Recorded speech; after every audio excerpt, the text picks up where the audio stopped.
AIMIM के नेता असदुद्दीन ओवैसी साहब रैपिड फायर करेंगे मानक गुप्ता के साथ, तो वीडियो में एंड तक बने रहना।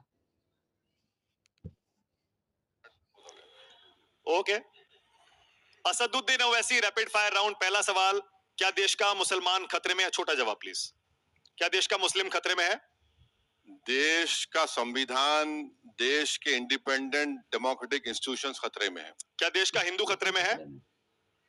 देश के हिंदू नौजवानों को बेरोजगारी की वजह से वो खतरे में आ चुके हैं। क्या मुसलमान देश का प्रधानमंत्री बन सकता है? संविधान के तहत बन सकता है। क्या प्रैक्टिकली पॉसिबल है? अब मेरी तो ख्वाब है कि कोई मुस्लिम महिला इस देश की प्रधानमंत्री बने। ख्वाब है लेकिन होता हुआ दिखता है? आप नहीं, ख्वाब पूरे होंगे ना। आपको तो पहले ख्वाब देखना चाहिए। मानक साहब ने भी ख्वाब देखा होगा, कुछ बड़ा बनूंगा तो बने ना। ओके, देश का क्या कोई चीफ मिनिस्टर मुस्लिम हो सकता है? बहुत अरसे से हम ढूंढ रहे हैं, मिल नहीं रहा है। बन सकता है मगर कोई बनाना नहीं चाह रहे, इसलिए कि टिकट ही नहीं देते इलेक्शन लड़ने के लिए। जीतना तो दूर की बात। ओके, इस्लाम बड़ा या मुल्क? ओवैसी साहब, ये सवाल आपको नहीं लगता कि ये खादर खान का पुराना डायलॉग हो गया? वही पूछा जा रहा है, वही पूछा। अरे भाई, देश के संविधान में हमको और आपको इस बात की इजाजत दी गई कि आप फखर से अपने अपने समुदाय, अपने अपने रिलीजन पर चले। ओके, देश को ज्यादा किसने लूटा ओवैसी साहब, अंग्रेजों ने या मुगलों ने? अंग्रेजों ने। मुगलों ने तो यहाँ आकर यहीं रह गए, वो पैसा बाहर नहीं भिजाए। और जब मुगल थे, हाईएस्ट जीडीपी इस देश का कोई 20% था, या उससे बढ़ के ज्यादा याद नहीं आ रहा। वही आइए, कोई इसका कोई किताब में भी लिखा गया है जिक्र उसका। ठीक है, ओवैसी साहब, संविधान का सबसे बड़ा हत्यारा इस देश में आप किसे मानते हैं? जो पॉलिटिकल पार्टीज सत्ता में रही हैं और उन्होंने कॉन्स्टिट्यूशनल मोरालिटी, कॉन्स्टिट्यूशन को सामने रखकर काम नहीं किया, उसके स्पिरिट को सामने रखकर काम नहीं किया, उन्होंने संविधान को कमजोर किया। ओके, मुसलमानों का सबसे बड़ा दुश्मन इस देश में आप कौन सा नेता मानते हैं? मुसलमानों का दुश्मन नेता? जी, पीछे भी जा सकते हैं आप, इतिहास में जाना चाहें तो। नहीं, वो दुश्मन वही लोग हो सकते हैं जो मुसलमानों को उनका हक नहीं देना चाहते। कोई नाम नहीं लेना चाहेंगे? नहीं, ऐसे बहुत लंबी फहरिस्त निकल जाएगी, टाइम बहुत कम है ना। रैपिड फायर में तो मुस्लिमों का सबसे बड़ा नेता आप किसे मानते हैं? मुसलमानों का कोई नेता रहा ही नहीं। कुछ लोग कहते हैं नहीं, मुसलमानों का कोई नहीं। मुसलमानों ने एक फैसला लिया जो मैं उससे मुत्तफिक नहीं हूं कि अब हम देश आजाद हो गया। लखनऊ के उस मशहूर ग्राउंड में फैसला लिया गया था कि नहीं, अब मुस्लिम नेता नहीं होगा। आज आप देख लीजिए, हमारे मजहबी उलेमा हमारे जिम्मेदार हैं, हमारे सर के ताज हैं, मगर सियासी तौर पर हमने नेहरू से लेकर, फिर इंदिरा गांधी से लेकर, राजीव गांधी से लेकर, नरसिम्हा राव, पीवी नरसिम्हा राव, मुलायम सिंह, लालू, शरद पवार, सबको नेता माना। मगर आज जमीन पर क्या हकीकत है? जमीन पर हकीकत यह है कि कोई नाम लेने को तैयार नहीं है मुसलमानों का। ओके, देश का बेस्ट प्राइम मिनिस्टर अब तक का आप किसे मानते हैं? बेस्ट तो नहीं बोल सकते, मगर इतना तो बोल सकता हूं कि डॉक्टर मनमोहन सिंह साहब का फर्स्ट टेन्योर में उन्होंने इस मुल्क की डाइवर्सिटी, इस मुल्क की प्लुरलिज्म के लिए अच्छा काम करना शुरू किया। मगर अनफॉर्चुनेटली सेकंड टर्म में वो ज्यादा कुछ नहीं कर। देश का अगला प्रधानमंत्री कौन होगा ओवैसी साहब? ये तो देश की जनता तय करेगी, आप और हम तय नहीं करेंगे। क्या राहुल गांधी पीएम मटेरियल हैं? ये देश की जनता तय करेगी, मैं क्या तय करूंगा। क्या असदुद्दीन ओवैसी पीएम मटेरियल हैं? बिल्कुल नहीं है। क्या असदुद्दीन ओवैसी सीएम मटेरियल है? बिल्कुल नहीं है। क्या अकबरुद्दीन ओवैसी का 15 मिनट वाला बयान गलत था?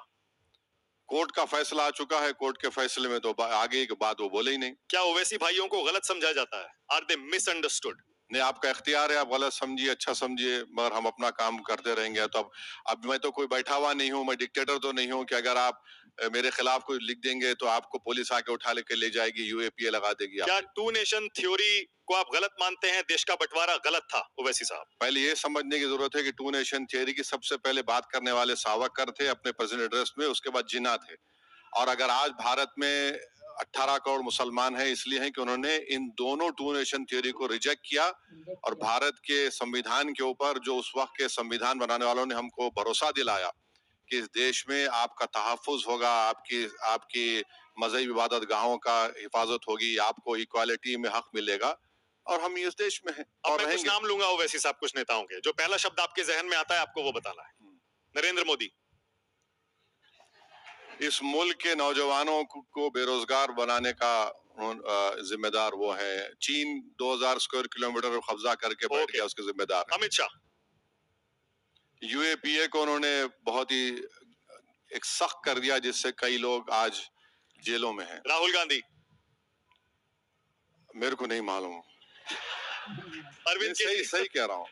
अरविंद केजरीवाल, दूसरा नाम है, ये नरेंद्र मोदी के छोटे भाई हैं। शीला दीक्षित, उनके दौर में, क्योंकि जब क्या आपने कुछ गेम्स हुए थे, कॉमनवेल्थ गेम्स, तो काफी डेवलपमेंट हुआ दिल्ली में। अटल बिहारी वाजपेयी, दिल्ली का मैसेकर याद आता है, और उनका भाषण 4 दिसंबर का।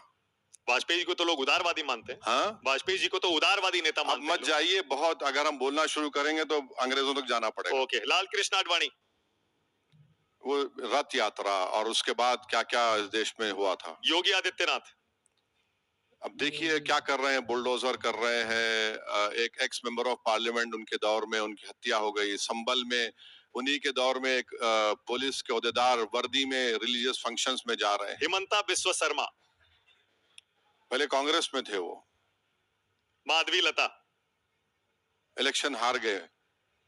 Revanth Reddy, chief minister of Telangana है, वो बहुत मेहनत कर रहे हैं तेलंगाना को और ऊंचा ले जाने के। तेजस्वी यादव, कौन है ये? तेजस्वी यादव, अच्छा, ये लालू जी के बेटे हैं जी, हाँ। जो आपकी पार्टी तोड़ दिए थे। हाँ, तोड़े हैं, अब हम उनको तोड़ेंगे। अखिलेश यादव, अखिलेश यादव, अब ये मुख्यमंत्री जब थे आजादी के बाद, 50,000 लोग बेघर अगर हुए, तो इनके मुख्यमंत्री के दौर में मुजफ्फरनगर में। उद्धव ठाकरे, इन्होंने मुख्यमंत्री होकर महाराष्ट्र की विधानसभा में कहा था कि हमारे पार्टी के लोगों ने बाबरी मस्जिद को तोड़ा। देवेंद्र फडणवीस, जो चुनाव में आप पर मंच से कह रहे थे सुन ले ओ वैसी, वो देखा होगा आपने वीडियो। हाँ, नागपुर के ब्राह्मण है वो जी। पहला शब्द यही आता है आपके जहन में? हाँ, यही आता है। हाँ। ममता बनर्जी, कभी बीजेपी के साथ थी वो। चंद्रबाबू नायडू, वो भी कभी बीजेपी के साथ आज भी है। आज भी है। अब बोले दीजिए ना आप। नीतीश कुमार, वो किसके साथ है उन्हीं को नहीं मालूम होगा।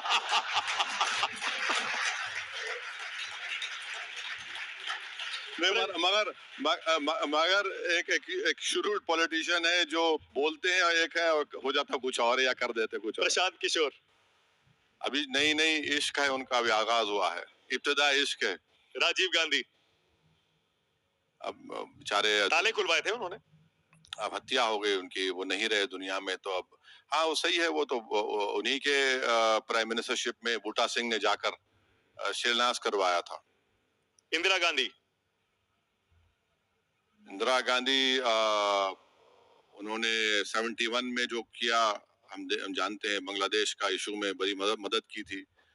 फिर उन्हीं के जमाने में बड़े बड़े राइट्स भी हुए, मगर एक स्ट्रॉन्ग लीडर थी वो। नेहरू जी, देखिए नेहरू से हम भी बहुत इख्तलाफात कर सकते हैं और करते रहेंगे, मगर उन्होंने जो आजादी के बाद जो इंडिपेंडेंट डेमोक्रेटिक इंस्टीट्यूशंस को क्रिएट किया, और उन्होंने पुलिस और आर्मी के दरमियान में एक पैरामिलिट्री फोर्स को क्रिएट किया था। चलिए फाइनली असदुद्दीन ओवैसी ने किसी की तारीफ की, वरना ओवैसी साहब किसी की तारीफ नहीं कर रहे। मैं तारीफ नेहरू की आपको कर भी रहा हूँ और तनकीद भी किया हूँ आपके प्रोग्राम में। बाबा साहब अम्बेडकर, हिंदुस्तान का सबसे काबिल तरीन पढ़ा लिखा नेता हुआ है अभी तक, और कोई नहीं है अभी तक। जिन्ना, अभी उनको तो रिजेक्ट कर के हम यहाँ बैठ भारत को अपना वतन माने और मानते रहेंगे। Veer Savarkar, to nation theory की सबसे पहले उन्होंने लिखी थी, और हिंदुत्व की जो किताब लिखी थी, और वो किताब की वजह से आज इस माहौल में मुसलमानों पर शक किया जाता है कि हमारे लिए पुण्य भूमि नहीं है, पुत्र भूमि नहीं है। महात्मा गांधी, गांधी ने बहुत बड़ा रोल अदा किया इस देश की आजादी में, और अफसोस के जिन लोगों ने उनको कत्ल किया, कपूर कमीशन ने कहा था कि कॉन्स्पिरेटर में सावरकर का भी रोल था। नाथूराम गोडसे, हिंदुस्तान का आजाद हिंदुस्तान का सबसे पहला टेररिस्ट। टेररिस्ट? हाँ, ना गांधी को मारने वाले को आप देशभक्त बोलेंगे, टेररिस्ट बोलेंगे ना। हत्यारा भी कह सकते हैं। नहीं, टेररिस्ट बोलेंगे। अगर बंदूक उठाएगा कोई भी तो टेररिस्ट है। जो कोई बंदूक उठाएगा वो टेररिस्ट है। जो बंदूक देश में उठाएगा वो टेररिस्ट है। बिल्कुल, आप जो बंदूक उठाएगा वो टेररिस्ट है। वो तो लॉ कहता है ना, आप और हम कहने की जरूरत नहीं है। मगर आपको इतनी तकलीफ क्यों हो रही गोडसे को टेररिस्ट बोले? मुझे कोई तकलीफ नहीं। कोई बात नहीं, चलिए पास चलिए। मर्डरर भी कह सकते हैं। नहीं, टेररिस्ट है। किसको मारा आपने? किसको मारा? एक ज़ईफ बूढ़े आदमी को आपने उसके जिस्म में नमस्ते करके उसको उसके छाती पर आपने गोलियां चलाई। बाबर। हाँ, बाबर। मैं उसका स्पोक्स पर्सन नहीं हूं। औरंगजेब। मैं उनका स्पोक्स पर्सन नहीं हूं। अफजल गुरु। आप हजरत आदम अलैहिस्सलाम के बारे में पूछे, मैं कुछ बोल दूंगा आपको। अफजल गुरु। अफजल गुरु, कलेक्टिव कॉन्शियस का जजमेंट याद आता है मुझे, वर्ड याद आता है। टेररिस्ट। कलेक्टिव कॉन्शियस, वो आप कोर्ट ने तो उनको दिया सजा, और फिर उसका कलेक्टिव कॉन्शियस का भी वर्ड इस्तेमाल हुआ था उस वक्त। और कमाल करते हो वैसी साहब। अरे नहीं, जिसने पार्लियामेंट पर हमला किया उसे आतंकवादी नहीं कहते आप। कलेक्टिव, कोर्ट का जजमेंट मानते हैं ना, उसने कहा जजमेंट में, और कलेक्टिव कॉन्शियस के लिए ये जजमेंट में बात आई थी। मतलब नाथुराम गोडसे टेररिस्ट है और अफजल गुरु नहीं, अफजल नहीं, कोर्ट का जजमेंट है, मानते हैं भाई, इसमें क्यों इतनी तकलीफ क्यों हो रही है आपको? मानते हैं। पाकिस्तान। हम नहीं गए 47 में। आप पछतावा तो नहीं है। हम बाय चॉइस है इंडियन, आप बाय बर्थ है। आपका चॉइस नहीं था। असदुद्दीन ओवैसी, कितनी भी गुगली, कितनी भी बाउंसर फेंको, बॉल कोई छोड़ते नहीं। आप क्रिकेट खेलते थे ना ओवैसी साहब? मैं पढ़ रहा था अभी रिसर्च। जाने दीजिए, अभी लंबा हो गया। क्रिकेट खेलते थे ना ओवैसी साहब? हाँ, खेलते थे एक जमाने में। अब 5 साल का टेस्ट मैच खेलना पड़ता है। अच्छा, सुकेश के पास एक सवाल है। सुकेश कोई सवाल पूछना चाह रहे थे? और किसी के पास कोई सवाल है? जल्दी से क्विकली 1-2 सवाल लेंगे बस, दैट्स। हाँ, जल्दी।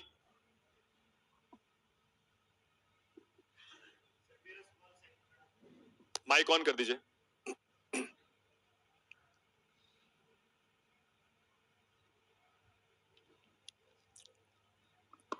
सर, मेरा सवाल सेक्युलरिज्म पे है कि मैं गंगा यमुना दोगाब क्षेत्र से आता हूँ।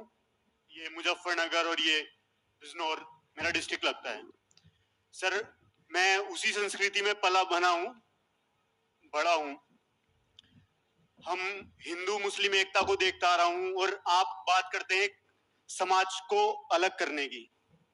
कहीं ना कहीं मेरे को लगता है आपके बयान नहीं आपको सर, नहीं, मेरी बात जवाब सुनिए। मेरी बात, मैं इतनी देर बात किया, चलिए भाषण में कुछ बोलता हूँ, अलग बात है।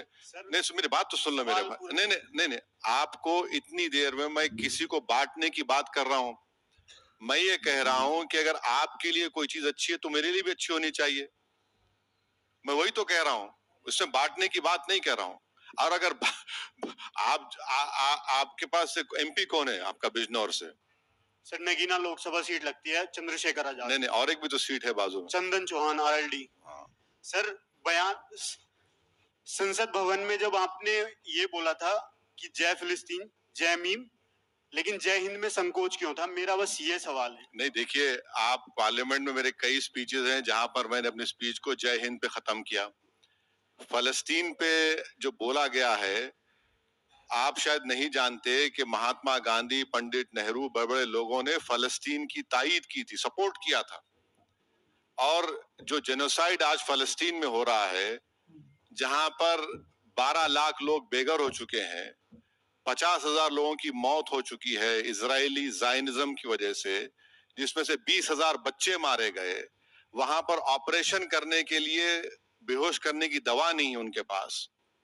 और सबसे बड़ा एक कॉलोनियल पावर है ज़ायनिज्म, इजराइल, जो वहां पर ये कर रहा है।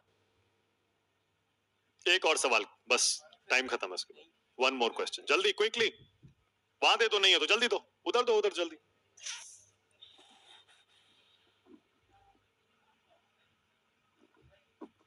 सर, ये वक्फ बोर्ड के अनुसार जैसे है वक्फ बोर्ड, क्या सनातन बोर्ड बनना चाहिए कि नहीं? क्या? नहीं, फिर से बोलिए। वक्फ बोर्ड की तरह सनातन बोर्ड बनना चाहिए क्या? अगर बनना चाहिए तो क्यों, नहीं तो नहीं बनना चाहिए तो क्यों? नहीं, बना लीजिए आप, कौन रोक रहा है आपको? मगर हमारा वक्फ बोर्ड हमसे क्यों छीनना चाह रहे हैं आप? सनातन बोर्ड बना, एंडोमेंट बोर्ड तो है ना। एंडोमेंट, जितने भी भारत में एंडोमेंट बोर्ड है, वो तो हिंदू एंडोमेंट बोर्ड की प्रॉपर्टीज है। वक्फ बोर्ड मुस्लिम मस्जिद, दरगाह, खानखाओं की देखभाल के लिए बनाया गया है। अगर आपको लगता है सनातन, मैं अपोज नहीं करूंगा, उसको बनाइए आप, मगर क्या उसमें आप किसी नॉन सनातनी तो मेंबर नहीं बनाएंगे ना? बनाएंगे आप? नहीं बना सकते ना। तो हम वही कह रहे हैं यहाँ पर भी। ओवैसी साहब, thank you so much, Thank you, sir. बहुत बहुत धन्यवाद। मंथन में आए और इतना लंबा आपने इंटरव्यू दिया, थैंक यू सो मच, बहुत शुक्रिया।